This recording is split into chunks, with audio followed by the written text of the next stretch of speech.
إن الحمد لله نحمده ونستعينه ونستغفره ونؤمن به ونتوكل عليه ونعوذ بالله من شرور أنفسنا ومن سيئات أعمالنا من يهده الله فلا مضل له ومن يضلل فلا هادي له وأشهد أن لا إله إلا الله وحده لا شريك له وأشهد أن محمدًا عبده ورسوله يا أيها الذين آمنوا اتقوا الله حق تقاته ولا تموتن إلا وأنتم مسلمون يا أيها الناس اتقوا ربكم الذي خلقكم من نفس واحدة وخلق منها زوجها وبث منهما رجالا كثيرا ونساء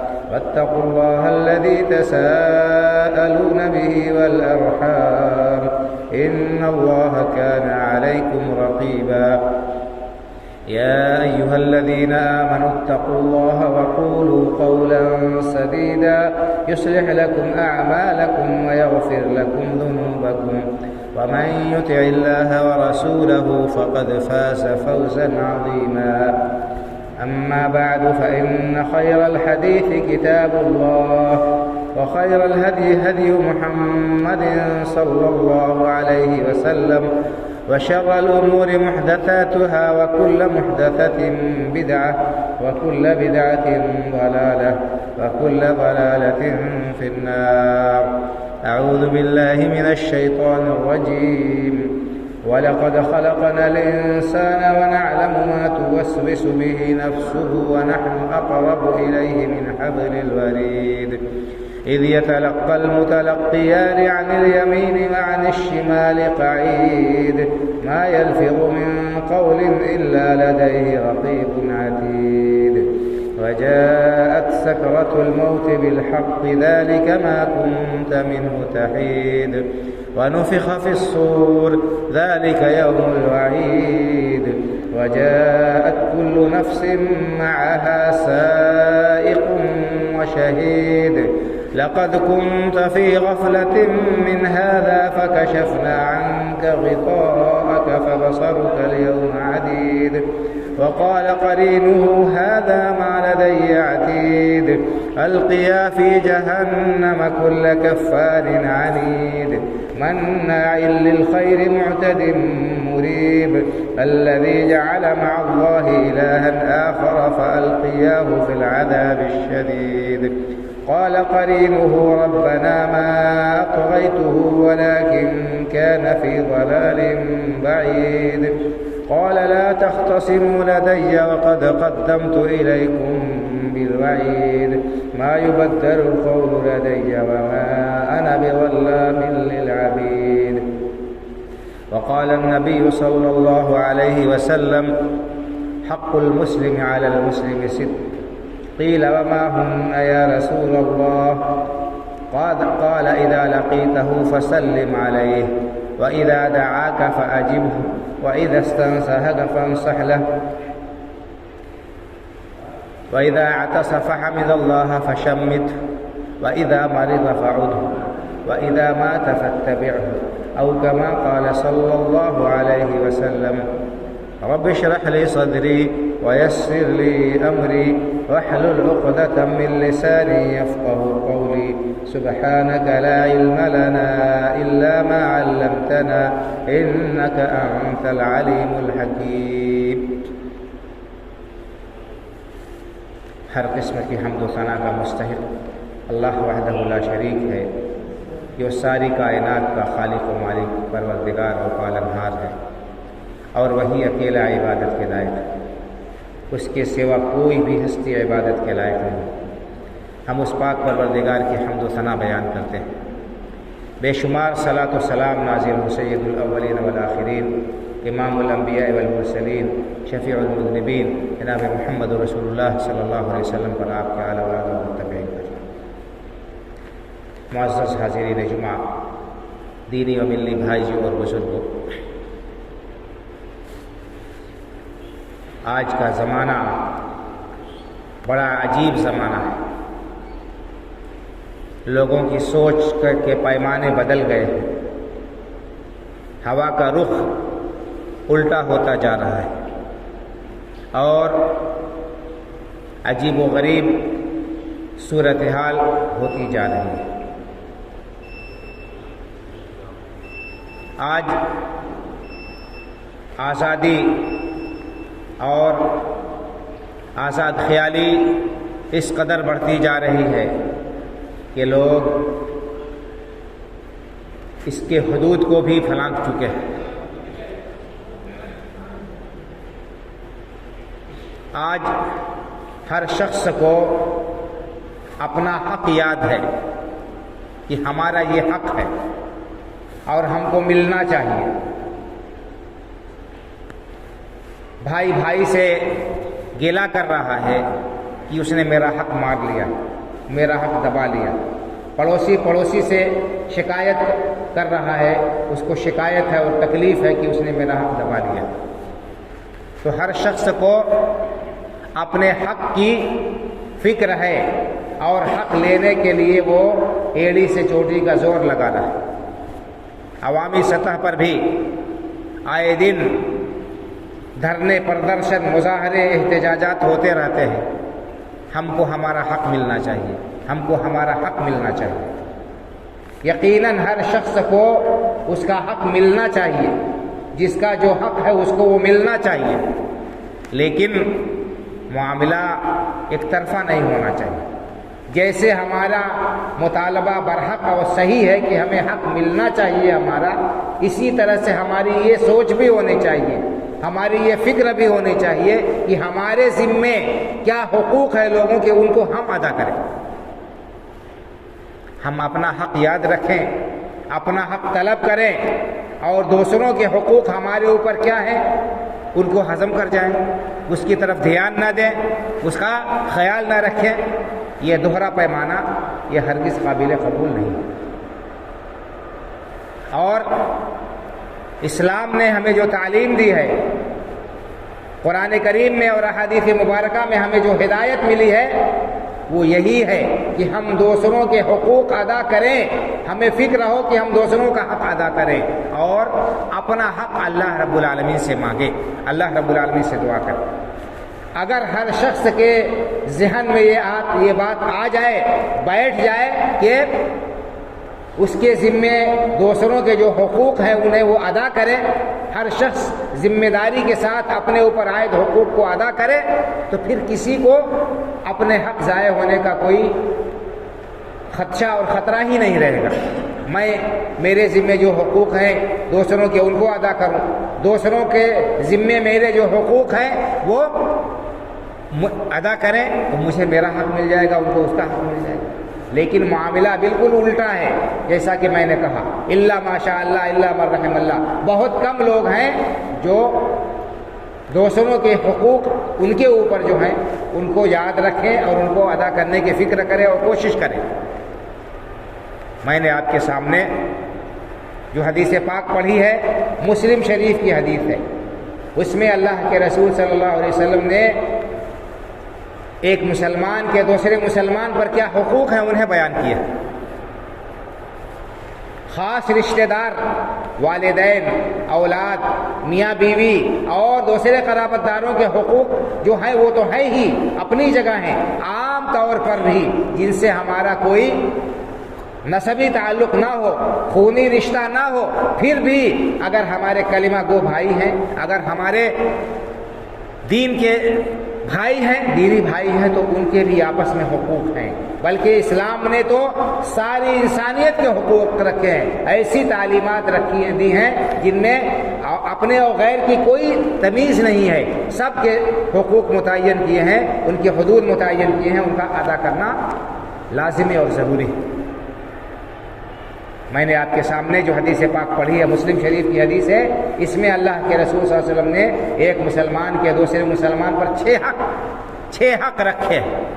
آئیے ہم دیکھیں کہ یہ حقوق کیا ہیں اور کیا ہم ان حقوق کو ادا کرتے ہیں، کیا ہمیں اس بات کا احساس ہے کہ یہ حقوق ہمارے ذمہ اور ہمیں ادا کرنا چاہیے۔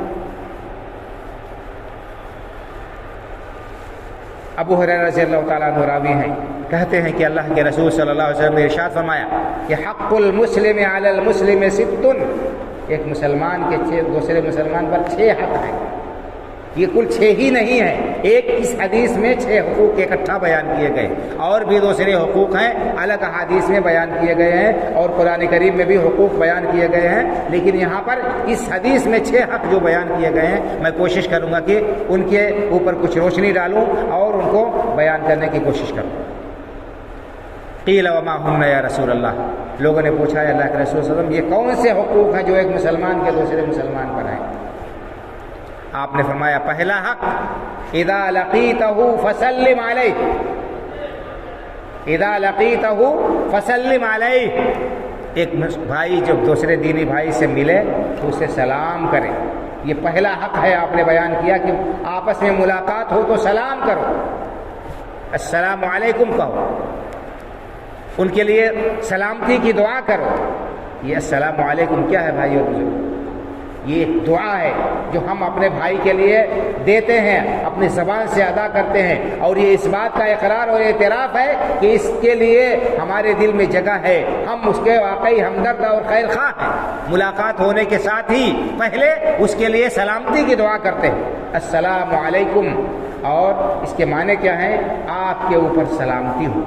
ہم اپنے بھائی کے لیے سلامتی کی دعا کرتے ہیں، اور سلام اللہ تعالیٰ کے ناموں میں سے ایک نام بھی ہے، یعنی اللہ تعالیٰ آپ کا محافظ ہو. اللہ رب العالمین جو سلامتی نازل کرنے والا ہے، سلامتی بخشنے والا ہے، اللہ رب العالمین آپ کے اوپر سلامتی نازل کرے، آپ کو ہر قسم کے شر سے، ہر قسم کی پریشانی سے، ہر قسم کی آزمائش سے اپنی پناہ اور حفاظت میں رکھے. کتنی بہترین دعا ہے، اور اس کی بڑی فضیلت بیان کی گئی، اس کا ثواب بیان کیا گیا.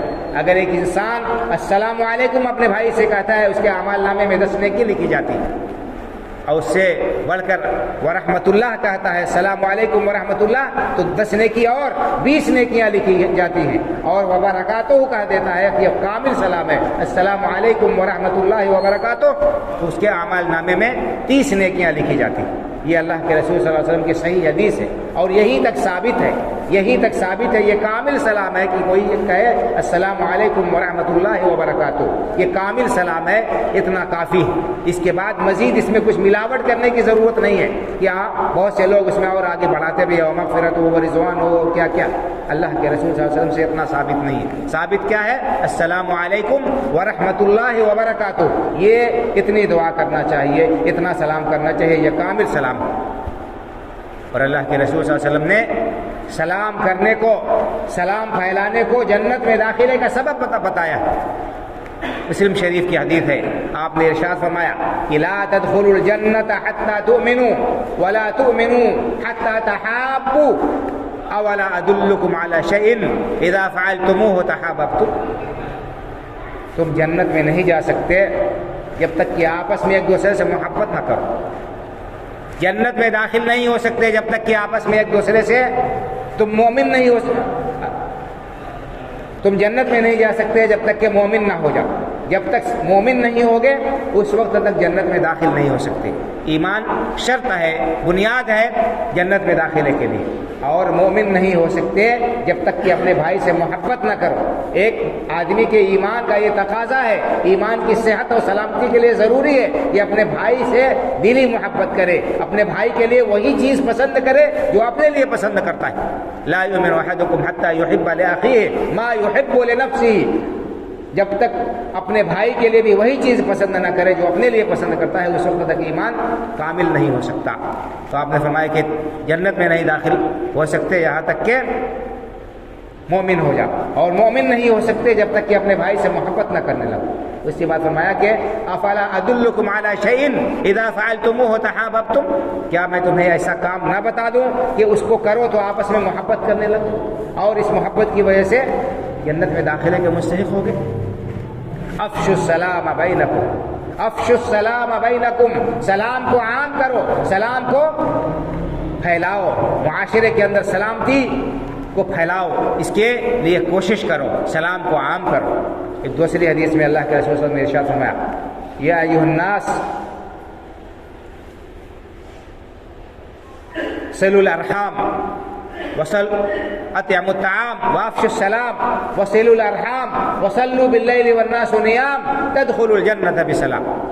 اے لوگو، سلام کو عام کرو، ضرورت مندوں کو کھانا کھلاؤ، رات میں جب لوگ سو رہے ہوں اٹھ کر اللہ کی عبادت کرو، اور رشتوں ناتوں کو جوڑو تو سلامتی کے ساتھ جنت میں داخل ہو جاؤ. اس میں بھی سلامتی کے ساتھ جنت میں داخلے کے لیے ایک نسخہ جو بتایا گیا ہے وہ سلام کرنا ہے، سلام کو عام کرنا ہے. بہت سارے فضائل بھائی اور بزرگوں سلام کے، اس لیے اس کو عام کرنا چاہیے. آج بہت سارے ہمارے بھائی اس سنت کو، اس تاکید کو بھولے ہوئے ہیں. ملیں گے تو سلام سے پہلے 4 گالی دیں گے، پہلے الٹی پلٹی بات بکیں گے، اس کے بعد آگے کچھ کام کی بات ہوگی. تو یہ اسلامی آداب کے بالکل خلاف ہے. اسلام نے ہم سلامتی پھیلانے کا حکم دیا ہے. اسلام سراپا سلامتی ہے، اور اس سلامتی کا ایک مظہر یہ ہے کہ سلام کو شریعت نے مشروع قرار دیا ہے کہ جب بھی ہم ملیں کسی سے سلام کریں، بات سے پہلے سلام کریں، ایک دوسرے کے لیے خیر خواہی کے جذبات ہمارے دل میں. تو اور علماء نے لکھا ہے کہ سلام کرنا سنت ہے اور جواب دینا یہ واجب ہے. اگر کوئی آپ کو سلام کرتا ہے تو جواب دینا یہ واجب ہے. اگر آدمی ایسا نہیں کرے گا تو کیا ہوگا؟ تو گنہگار ہوگا. تو یہ پہلا حق بتایا ہے اسلام نے، اللہ کے رسول صلی اللہ علیہ وسلم نے، کہ جب بھائی سے ملاقات کرو، کسی سے ملاقات ہو تو پہلے سلام کرو، اور سلام کو جنت میں داخلے کا سبب آپ نے قرار دیا. دوسرا حق بتایا وَإِذَا دَعَاكَ فَأَجِبْهُ، اگر کوئی بھائی آپ کو دعوت دیتا ہے تو اس کی دعوت قبول کرو، اس کی دعوت قبول کرو. خاص طور سے ولیمے کی دعوت، اس کے سلسلے میں بھی علماء نے لکھا ہے کہ بہت زیادہ تاکید آئی ہے، اور دعوت قبول کرنا یہ واجب ہے، واجب ہے. یہاں تک کہ حدیث میں یہ بھی آیا ہے کہ اگر روزے سے ہو تو بھی جاؤ، وہاں جا کر دعا دے دو، ان کے لیے دعا کر دو.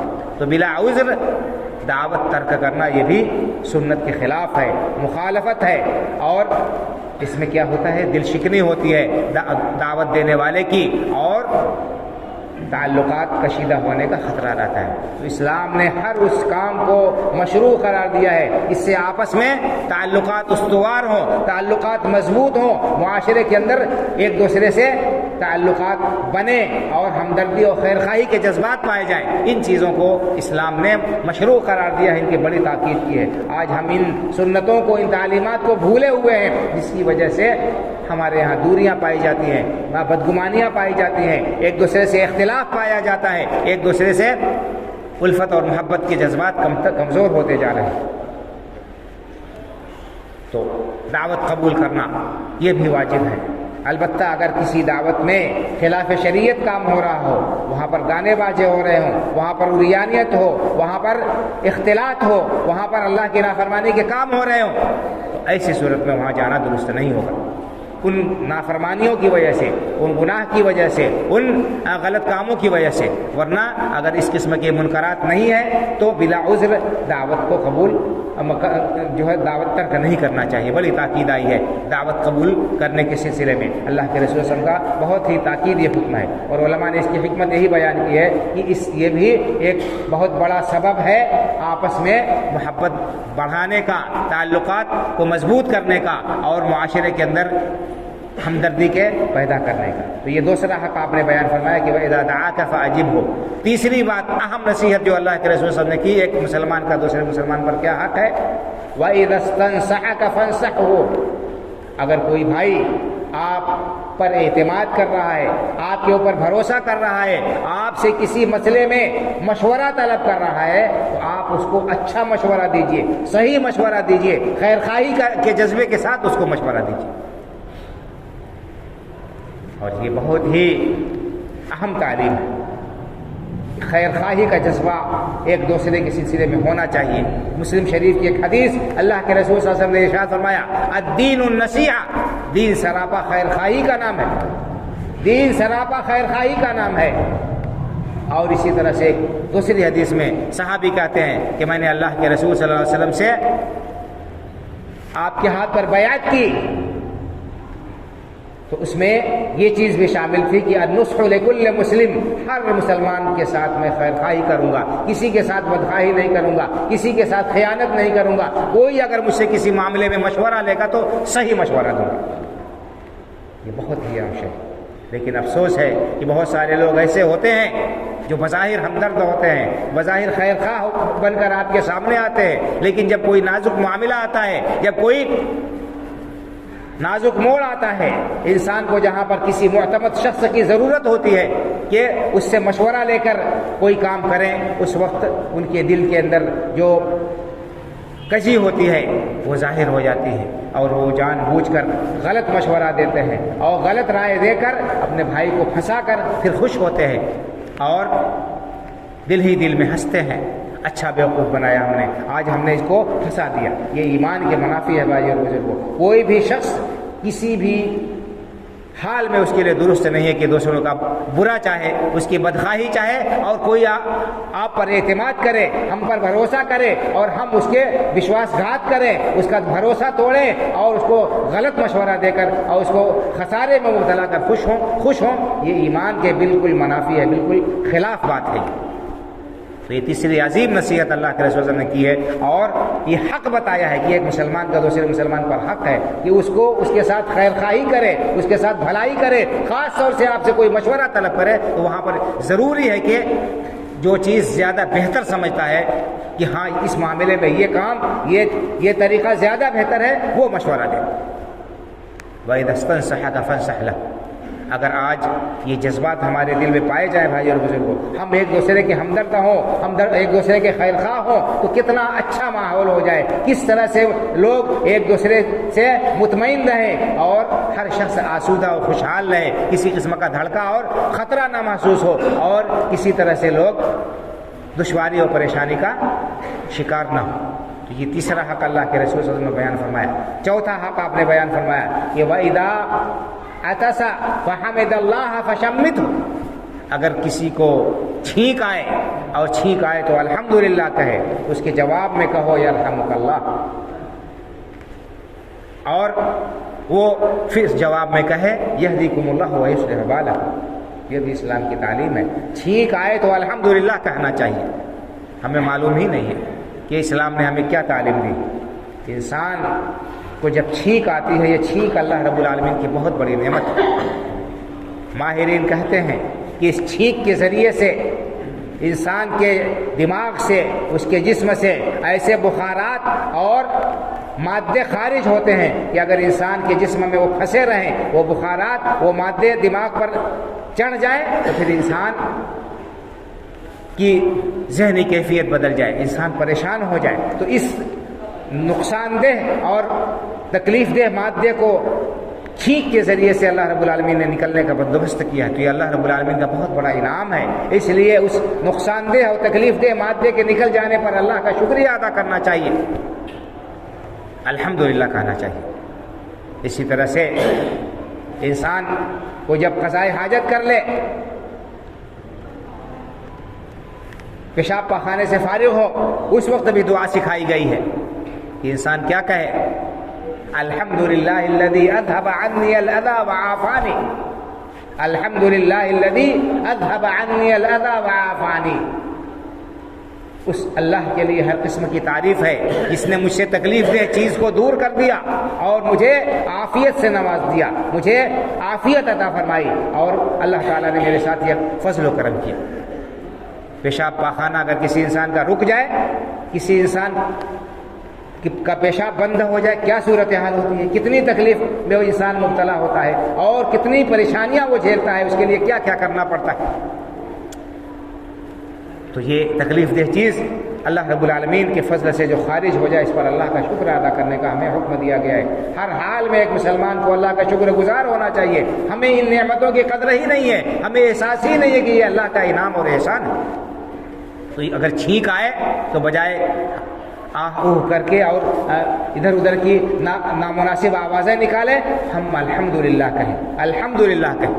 اور علماء نے ایک بات اور بھی لکھی ہے کہ یہ چھینک کیا ہے، الحمدللہ کہنے کی ایک مناسبت اور بھی ہے۔ یہ چھینک کیا ہے؟ یہ چھینک جسم کے لیے ایک زلزلے کے مانند ہے۔ زلزلے کے درجے میں. جب انسان کو چھینک آتی ہے تو پورا جسم اس کا ہل جاتا ہے. جسم کے اندر یہ معمولی سے یہ بہت ہی نازک اور حساس اعضاء ہیں، باریک باریک رگیں ہیں. اگر کوئی رگ ٹوٹ جائے، ڈیمیج ہو جائے تو پھر انسان کتنی بڑی مصیبت میں مبتلا ہو سکتا ہے، اس کا اندازہ ہم نہیں لگا سکتے. تو اللہ کا شکر ادا کرے انسان کہ اس زلزلے کے بعد جو اس کے جسم پر برپا ہوا، اس کے جسم کے اندر آیا، اس کا کوئی عضو خراب نہیں ہوا، کوئی نقصان اس کو نہیں پہنچا. اس پر اللہ تعالیٰ کا شکریہ ادا کرے تو الحمدللہ کہنا چاہیے. ہمیں ان تعلیمات کے بارے میں کچھ پتہ ہی نہیں، ہمیں معلوم ہی نہیں ہے کہ ہمیں کیا ہدایت دی گئی ہے اور کیا ہمیں حکم دیا گیا. تو بہرحال چھینکنے والے کو الحمدللہ کہنا چاہیے، اور جو سنتا ہے الحمدللہ جب چھینکنے والا کہے تو سامنے والا کہے یرحمک اللہ، اللہ تعالیٰ آپ پر رحم کرے، اللہ تعالیٰ آپ پر رحم کرے، اس کے لیے رحمت کی دعا کرے. پھر چھینکنے والا جواب دے کہے کہ یہدیکم اللہ ویصلح بالکم، یہدیکم اللہ ویصلح بالکم، اللہ تعالیٰ آپ کو بھی ہدایت دے اور آپ کا حال بھی درست کر دے. دیکھیے یہ کتنی عظیم دعائیں ہیں، یہ ایک دوسرے کے لیے ہمدردی اور خیرخواہی پر دلالت کرتے ہیں کہ ہم ایک دوسرے کے کس قدر ہمدرد ہیں، خیرخواہ ہیں، ہمیشہ ایک دوسرے کے لیے بھلائی کی دعا کرتے رہتے ہیں. آج ہمارے دلوں سے بھی ہمدردی اور خیرخواہی کے جذبات نکل گئے، اور ہمارے اعمال سے بھی ہم دوسروں کو بھلائی اور آرام پہنچانے کے بجائے ان کی اذیت کا زیادہ سبب بن رہے ہیں. تو ہمارے طرز عمل کو بدلنے کی ضرورت ہے، ہمارے سوچ کو بدلنے کی ضرورت ہے، اور اپنے آپ کو معاشرے کے لیے ایک صالح اور ایک مفید فرد بنانے کی فکر اور کوشش کرنی چاہیے ہمیں. یہ چوتھا حق اللہ کے رسول صلی اللہ علیہ وسلم نے فرمایا کہ جب کوئی چھینک کر الحمدللہ کہے تو سننے والا جواب میں یرحمک اللہ کہے. یہ حق بتایا ہے اللہ کے رسول صلی اللہ علیہ وسلم نے، اس کو یہ ہمیں پتہ ہی نہیں ہے، بہت کم لوگوں کو معلوم ہے، الا ماشاء اللہ الا من رحم اللہ. تو اس کا بھی اہتمام کرنا چاہیے. پانچواں حق اللہ کے رسول صلی اللہ علیہ وسلم نے فرمایا کہ وَإِذَا مَرِضَ فَعُودْهُ، اگر مسلمان کوئی آپ کا بھائی بیمار ہو جائے، پڑوسی ہے، چاہے رشتہ دار ہو چاہے نہ ہو، دینی بھائی ہے، تو اس کے عیادت کے لیے جائے، اس کی بیمار پرسی کے لیے جائے، یہ حق ہے. اور اگر پڑوسی غیر مسلم ہے تو اس کے پاس بھی جانا چاہیے، اس کی بھی خبر گیری کرنی چاہیے. اللہ کے رسول صلی اللہ علیہ وسلم کا طریقہ تھا کہ آپ گئے، تشریف لے گئے اور وہاں پر ان کو دعوت دی اور ان کو اسلام کی طرف بلایا. تو بہرحال اس میں مسلمان کا حق اولا اور مقدم ہے. اگر غیر مسلم ہے، پڑوسی ہے اور اس سے کوئی تعلق ہے، اس کی عیادت کے لیے بھی جا سکتے ہیں، اس کی خبر گیری بھی کرنا چاہیے. اللہ کے رسول صلی اللہ علیہ وسلم نے حکم دیا ہے، اور قرآن میں بھی اللہ رب العالمین نے حکم دیا ہے کہ اگر تمہیں کوئی نقصان نہیں پہنچاتا ہے، اگرچہ غیر مسلم ہے، اس کے ساتھ بھلائی کر سکتے ہیں. لا ينهاكم الله عن الذين لم يقاتلوكم في الدين ولم يخرجوكم من دياركم ان تبروهم وتقسطوا اليهم ان الله يحب المقسطين. اللہ تعالیٰ تمہیں ان لوگوں سے نہیں روکتا ہے، ان کے ساتھ بھلائی کرنے سے، احسان کرنے سے نہیں روکتا جو تمہارے خلاف کھڑے نہیں ہیں، جو تمہارے خلاف جنگ نہیں کرتے اور جو تمہیں تکلیف نہیں پہنچاتے. ایسے غیر مسلموں کے ساتھ بھی بھلائی کرنے سے اللہ نہیں روکتا ہے. یہ قرآن کریم کے اندر 28ویں پارے میں موجود ہے. اللہ رب العالمین نے حکم دیا ہے. تو ہمیں انسانیت کے ناطے غیر مسلم اگر پڑوسی ہے تو اس کے پاس بھی اگر بیمار ہے تو عیادت کے لیے جا سکتے ہیں. لیکن مسلمان کا حق زیادہ ہے، تاکید ہی آپ نے فرمایا کہ جب بیمار پڑے تو جاؤ، اور اس کی بڑی تاکید ہے، اس کی بڑی فضیلت بیان کی گئی ہے. حدیث میں اللہ کے رسول صلی اللہ علیہ وسلم نے ارشاد فرمایا ہے کہ جب کوئی شخص کسی مسلمان کی عیادت کے لیے جاتا ہے تو جب تک جاتا ہے، جب تک اس کے پاس بیٹھا رہتا ہے، اس وقت تک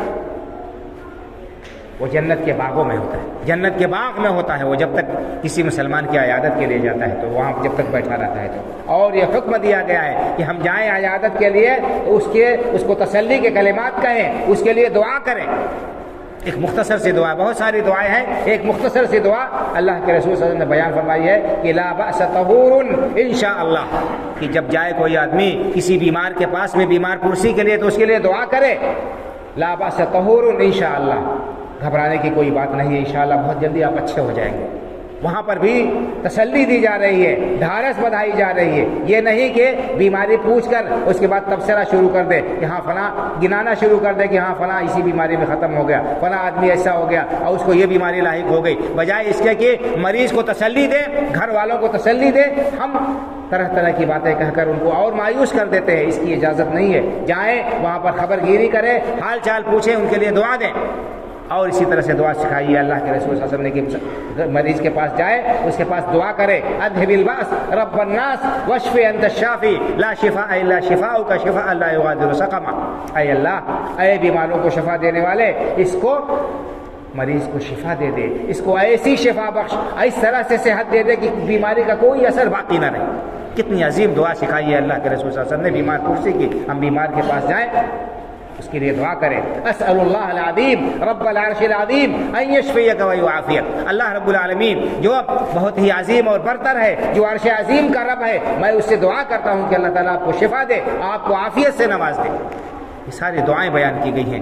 یہاں بیمار پرسی کے آداب ہیں، لمبی تفصیل ہے، پوری اس سلسلے میں ایک بحث اور پورا ایک خطبہ ہو سکتا ہے۔ تو بہرحال یہ 5واں حق بیان کیا کہ جب بیمار کے پاس جاؤ، تو جب کوئی بیمار پڑے تمہارا بھائی تو اس کی عیادت کرو۔ اور آخری حق بتایا کہ وَإِذَا مَاتَ فَاتَّبِعْهُ، کسی مسلمان کا انتقال ہو جائے تو اس کے جنازے میں شرکت کرو۔ جنازے میں شرکت کرنا یہ بھی فرض کفایہ ہے۔ اور اگر کچھ لوگ شرکت کرتے ہیں جو آرام سے، جن کے ذریعے سے تجہیز و تکفین اور تمام کام ہو سکتے ہوں تو کوئی بات نہیں ہے، ورنہ سارے کے سارے لوگ گنہگار ہوں گے۔ اور یہ بھی بڑی فضیلت کی بات ہے جنازے میں شرکت کرنا۔ حدیث میں آتا ہے، اللہ کے رسول نے فرمایا کہ جو شخص میت کے ساتھ رہتا ہے یہاں تک کہ جنازے کی نماز پڑھ لی جائے، اس کو دفن کر دیا جائے، اس کے بعد واپس لوٹتا ہے تو اس کو 2 قیرات ثواب ملیں گے، 2 قیرات ثواب ملیں گے۔ اور اگر کوئی شخص جنازہ پڑھ کر واپس لوٹ آتا ہے دفن سے پہلے تو اس کو 1 قیرات ثواب ملے گا۔ اور 1 قیرات کتنا ہے؟ احد پہاڑ کے برابر۔ احد پہاڑ مدینے میں بڑا مشہور پہاڑ ہے، بہت بڑا پہاڑ ہے۔ احد پہاڑ کے برابر ثواب ملے گا کوئی شخص اگر جنازہ پڑھتا ہے تو، اور آخر تک رکا رہتا ہے یہاں تک کہ اس کو دفن کر دیا جائے، فارغ ہو جائے تو 2 قیرات، 2 پہاڑ کے برابر اسے ثواب ملے گا۔ ہم میں سے کتنے لوگ ہیں جو اتنے عظیم ثواب کو چھوڑ دیتے ہیں اپنے غفلت کی وجہ سے، نادانی کی وجہ سے، سمجھتے ہیں کہ جنازہ پڑھ لینا کافی ہے۔ جنازہ کے بعد انسان کو رکنا چاہیے اور تجہیز جو ہے اس کو مٹی دینے کے بعد دعا پڑھ کر لوٹنا چاہیے۔ یہ حق ہے ایک مسلمان کا دوسرے مسلمان پر۔ کیا ہمیں نہیں مرنا ہے؟ کیا ہمیں قبر میں نہیں جانا ہے؟ اگر ہم سارے کے سارے لوگ یہی طرز عمل اختیار کریں کہ جنازہ پڑھ کر چلے آئے، وہاں نہ رکیں، تو پھر ہمارے ساتھ بھی یہی ہوگا، اس وقت ہم پچھتائیں گے۔ تو یہ حکم ہے کہ انسان رکے آخر تک، دفن کے بعد کھڑے ہو کر وہاں دعا کرے۔ اللہ کے رسول صلی اللہ علیہ وسلم نے تعلیم دی ہے کہ استغفروا لأخيكم واسألوا له التثبيت فإنه الآن يسأل۔ دفن کرنے کے بعد آپ نے فرمایا کہ قبر پر کھڑے ہو کر دعا کرو اپنے بھائی کے لیے، اس کے لیے اللہ رب العالمین سے ثابت قدم رہنے کی دعا کرو، کیونکہ اس سے ابھی سوال ہوگا، منکر و نکیر اس سے سوال کریں گے، اس لیے اللہ رب العالمین سے اس کے سلامتی کے اور ثابت قدمی کی دعا کرو۔ یہ حقوق بیان کیے گئے ہیں بھائی اور بزرگوں، اور بھی بہت سارے حقوق ہیں اور ان میں سے ہر حق کے سلسلے میں بہت تفصیلی بیان آیا ہے۔ ضرورت اس بات ہے کہ ہم ایک دوسرے کے جو حقوق ہیں ان کو پہچانیں اور پہچان کر ادا کریں، تاکہ ہمیں کسی سے شکایت نہ رہے کہ اس نے ہمارا حق دبا دیا ہے۔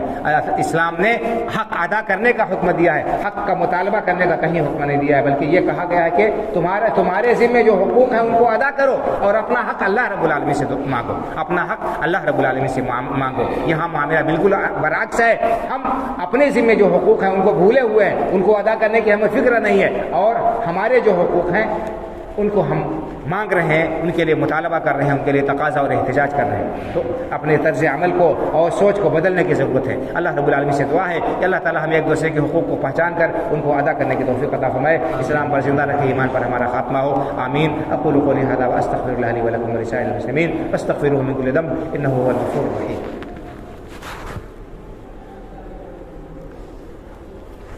إن الحمد لله نحمده ونستعينه ونستغفره ونؤمن به ونتوكل عليه ونعوذ بالله من شرور أنفسنا ومن سيئات أعمالنا من يهده الله فلا مضل له ومن يضلل فلا هادي له وأشهد أن لا إله إلا الله وحده لا شريك له وأشهد أن محمدا عبده ورسوله إن الله وملائكته يصلون على النبي يا أيها الذين آمنوا صلوا عليه وسلموا تسليما اللهم صل على محمد وعلى آل محمد كما صليت على إبراهيم وعلى آل إبراهيم إنك حميد مجيد اللهم بارك على محمد وعلى آل محمد كما باركت على إبراهيم وعلى آل إبراهيم إنك حميد مجيد اللهم انصر من نصر دين محمد صلى الله عليه وسلم واجعلنا منهم واخذل من خذل دين محمد